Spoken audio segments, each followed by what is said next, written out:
How long have you been out here at Occupy Cleveland? Since last Friday. Last Friday? I think it's Wednesday. So, what's that, about 6 days? Something like that. How did you find out about it? I was invited to Occupy MN actually in my hometown of Richfield, Minnesota.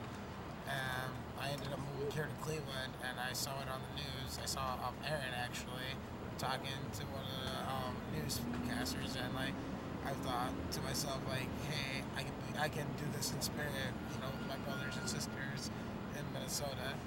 And so I just like, okay, I'm gonna come down and figure out what this is. Like, I don't even know my way around here yet. I have people point me out to the public square, and I haven't left since. Nice. So, what drives a person to care for others that they don't even know? That always intrigues me. Some human beings don't even care. There's some people that get a fire in their belly for justice and they put their energy towards it. I believe it's passion. I believe compassion, actually. When you see a need and you fulfill that need, it makes you feel better as a person. We're all human creatures of empathy. We're here to, have that emotional response to someone who's suffering, someone who's in need. And a lot of times people are desensitized, so yeah. I kind of want people to know that I'm a compassionate person, and Did you hear they're coming out and waiting for the Rum Diaries? And I think that's a huge part. Yeah. Well, there was one incident that defined this whole movement tonight, as I witnessed. I read that when I was in prison. How you treated the kindness of that poor woman, really that homeless woman. Really You know what I mean? I thought it was better than Fear and Loathing. And that's important. It is. Because what defines the movement, like you said. yeah, right. She's not part of. Not she's a victim, and she needs love and hugs. And broke my heart. About homeless in this country and around this world. There should be no need. It's the biggest sin going. It's the biggest crime. People have to live in these streets. I was homeless. I lived in these streets. For 7 years. I was homeless for nearly 5 in Minnesota. Right. My mom took me in again. We got one. That's the reason why I have a home now. Right. I also, I have a job and all this other stuff, and it's really weird because, a lot of times people see this as a movement of people who have no jobs, who have no goals, who have, no life really. Right. And I think it's something completely different. I think it's, that fire that you spoke about being sparked in the hearts and minds of everybody everywhere. That's why people are coming to the streets. That's why when we march, man, people join up. They believe in this cause. Yeah, because something has to give. I mean, it's getting just too ridiculous. You know what I mean? They're sucking everything up on all sections, everybody. Right. Police, firefighters. And people are tired of being squashed like they're red sexy, And our Constitution gives us the right to do what we're doing. Right.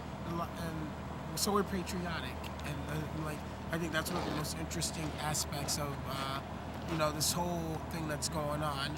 A lot of people don't see the patriotic angle in what we're doing. We're protesting. We're using our right to petition, which is guaranteed in the Bill of Rights, the 10 rights that every American should know, every free person should know, actually. Because they're unalienable rights. They're not rights that can be taken away. And a lot of times people allow those rights to be taken, and it's because they allow that to happen that it does. Yeah, I know a lot of people that they voted for Bush. Working class people, you know what I mean? Yes. And they fell for hook, line, and sinker because they never asked a question. And the most dangerous thing in the universe ever is to ask the next question. You know what I mean? And now I interviewed a Republican there. He was part of the 99% yesterday. He lost everything. Him and his friends lost everything. You know what I mean? Right. People's got to, look out for their own class interests. And I see too many people that want to suck up to the rich. They think they might get a crumb or two, but it ain't happening in my world. Oh yeah, so much as that goes, like the whole wealth thing that's going on, my personal beliefs, this is not the movie's beliefs, is that maybe we should get rid of all wealth. Yeah. All money, all forms of it. We don't own it anyways as Americans. We don't have the right to print it. We don't have the right to really do anything with it. America has to buy its own money from the Federal Reserve Bank is what I'm driving at. And so maybe if we were to either come up with our own currency and get rid of that, we would be out of debt right away because that'd be their debt that they can handle on their own. Right. The banks can. You know, I would like to see a society like this guy that said Jesus was a capitalist. You know what I mean? He wants to accumulate wealth and more stuff. Why not have a society about service? Right. You know what I mean? Service to humanity. I mean, like what we're doing, this is work right here. Something humanitarian. Yeah. Right, that makes a lot more sense than how things are working because so many people look the other way. They don't act when they see something bad happening, and we really all should. If everyone tried to do that at least once out of every 10 situations they saw, the world would be a lot better place. Right. It's about giving. We asked all kinds. We have soldiers to serve. We have police to serve. We ask workers, all that to serve. But they're not running to the bank, laughing to the bank. They get a paycheck, a little bit of benefits, which is being cut back. But, I mean, service, like, you know, every day, like I'm doing this, my video camera. I'm doing my little service. Because I want a better world. I want a better country. I want a better community. I love Cleveland, Ohio. You know what I mean? And I just always wonder why don't people take that step and get action? Why are they on the fence? I got a lot of friends still on the fence. I think a lot of people are on the fence because they're especially as far as this movement is concerned, is they're confused about it. Right. We're maybe not doing the best of jobs yet, like, you know, telling Clevelanders specifically how our movement will affect them, especially if our cause is successful, which I do firmly believe it will be, you know, but we're still in our infancy. Right. As things go on, like, there's going to be a lot more information. There's going to be all over the place. There's going to be, once again, a scream so loud that you know, no one out there can ignore it. No one out there can say that they don't hear it. And once that fire is burning and roaring like that, people are going to join this movement. They're not going to, you know, be on the fence anymore. Right. Yeah, I gotta write this down. I do think that, you know, especially since there's like no real it's 99% of people. That means we're incorporating all, you know, political agendas, almost all of them. That means we're incorporating almost every walk of life. And so there's not necessarily a lot of symbology, you know, that we have solidarity on. Right. But the thing we do have solidarity on is the idea that, you know, we as people have the right to be free of being corporate slaves, wage slaves, of having to work to survive, not work to live, that sort of thing. Well, I see what we're doing down here. There's thousands of people every day that sees what we're doing. And they're thinking about it. And they're on the fence. But that fence is crumbling. Yes. You know what I mean? Either we'll take one side or the other. Or stay neutral and be squats. And, you know, and freeze to death and just, you know, fade away. Because I see this thing blooming into thousands of people soon. Yes. And then one day we're going to come down there, it's going to freak everybody out where all these people come from. Yes. That's how it works, dude. You know what I mean? See, what I'm planning Christmas Eve here now. All right, this is. Yeah, I want to have a nice Christmas Eve here. And I'm going to tell Clevelanders, you just do, you know what I mean? We'll toast to the New Year together. Oh yeah, dude. You know what I mean? It would be a beautiful Christmas. Yes. You know, it's good to hear that they're going to be people who are here for the long haul. Oh yeah. You know, like me personally, I think if I get cold and something, you know, if I can't handle it, you know, that's because the movement has already succeeded and I don't need to handle it anymore. Right. Because I'm going to do my best to handle anything and everything that comes, you know, our way, so that, you know, there's an individual working inside the group to kind of make it a better group as a whole. Like, it's not like a leadership role or anything like that, but I think that's what everybody here is Well, trying brother, to do. as I seen today, as I witnessed, you're a leader. More shit like that. I pick my leaders. I've been in the movement ever since I was a kid. I protested the Vietnam War. I protested Nixon, Reagan. You know what I mean? And I see leadership. What I seen was empathy to that woman. And that is the most important thing in a movement like this. Because we're all 99%. I totally dig that, but I don't like to call myself a leader. No, you don't call yourself a leader. I pick my leader.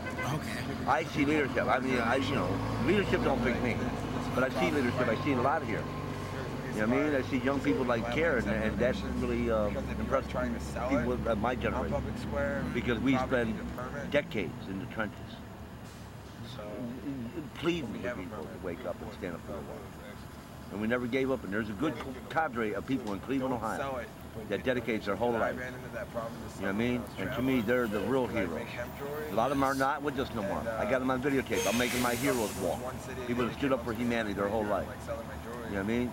Because I interview people. This, you know, we got to write our own history. Fox ain't gonna do it. Channel 3 ain't gonna do it. They'll give us a blimp. You know what I mean? Yeah, and they'll say what bad happened. Oh yeah, we're a bunch of mob. Right. So much sensationalism that, you know, that might be part of the reason people are still, you know, on the fence. Right. You know, like the news call us this hodgepodge of ideas. Yeah, right. This group that has no agenda, that has no solidarity. You know, there's no solidarity. You know, I happen to know that there's at least 50 people in those tents right now outside. You know, at least 50 people. There's probably more than that. There's at least, you know, like 15, 20 people still wandering around outside the tents right now. And if you put those numbers together, you got 70 people. You know, this is getting bigger. Yesterday it was 62. You know, so it's 8 more people today. Hopefully tomorrow will be 10 more. Right. Hopefully tomorrow, next day will be 20 more, and so on and so forth, till we're huge enough to say you can't ignore us at all anymore. You can't ignore the fact that we all have the same ideal, and that same ideal is this. You know, the corporation's time is over. Right. We as a people are here, and Right, we're brother. taking back our country. That's right. And I want, you know, I want decency and justice. You know what I mean? I'm sick of greed. I'm sick of corruption. You know what I mean? It's a mental illness. It's like being hooked on alcohol or crack, but they're hooked on profits and money and power. No difference. You know what I mean? And they cause damage just like an alcoholic or crack. Yes, they do. Yeah, they cause more damage.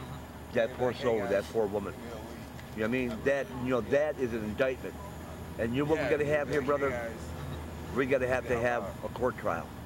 We're gonna have a judge, people's jury, and we're gonna list off the crimes of the Rockefellers that lived right down that street and all of them, and put them on trial. You know what I mean? And tape it off. You know what I mean? The people's trial.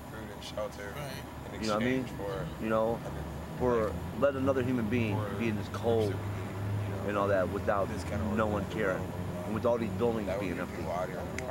I mean, it's insanity, dude. No, really, it is.